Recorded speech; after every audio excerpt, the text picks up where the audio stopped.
Sosok Rifki Sarandi, polisi rampok minimarket di Pati, 1 tahun baru terungkap.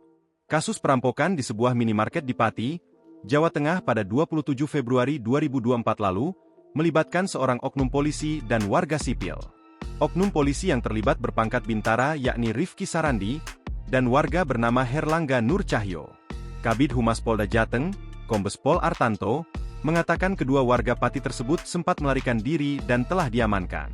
Ada 2 orang yang ditangkap dalam kasus tersebut. 1 anggota polisi, dia bintara jaga di salah satu polsek di Pati.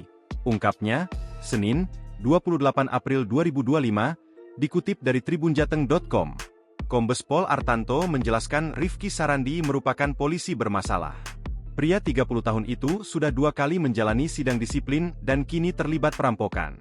2 pelanggaran yang pernah dilakukan Rifki Sarandi yakni tidak masuk dinas, hingga mengirimkan pesan tak pantas ke sesama polisi. Anggota itu sudah 2 kali sidang disiplin. Menurutnya, Rifki Sarandi dapat disanksi pemberhentian dengan tidak hormat, PTDH, lantaran pelanggarannya masuk kategori berat. Ya arahnya ke hukuman terberat, tukasnya. Penahanan dilakukan di Mapolresta Pati, namun sidang etik akan dilakukan Propam Polda Jateng. Ia menjelaskan kedua pelaku membawa senjata tajam jenis celurit saat masuk ke minimarket yang hendak tutup. Saat kejadian, para karyawan minimarket sedang menghitung uang hasil penjualan di gudang. Rifki Sarandi kemudian menyekap karyawan dan memaksa menyerahkan uang yang ada dalam brankas. Korban juga diancam akan dibunuh jika tak menyerahkan uang. Kedua pelaku meninggalkan minimarket membawa kabur uang 13 juta rupiah. Kasus perampokan terungkap setelah pelaku Herlangga Nur Cahyo pulang ke rumah. Tersangka warga sipil sempat kabur ke luar Jawa.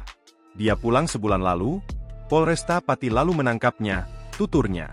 Proses penyelidikan terhadap Herlangga Nur Cahyo dilakukan di Mapolresta Pati. Pelaku ditahan di Polresta Pati. Hukuman maksimal PTDH, pungkasnya. Download Tribun X sekarang. Menghadirkan lokal menjadi Indonesia.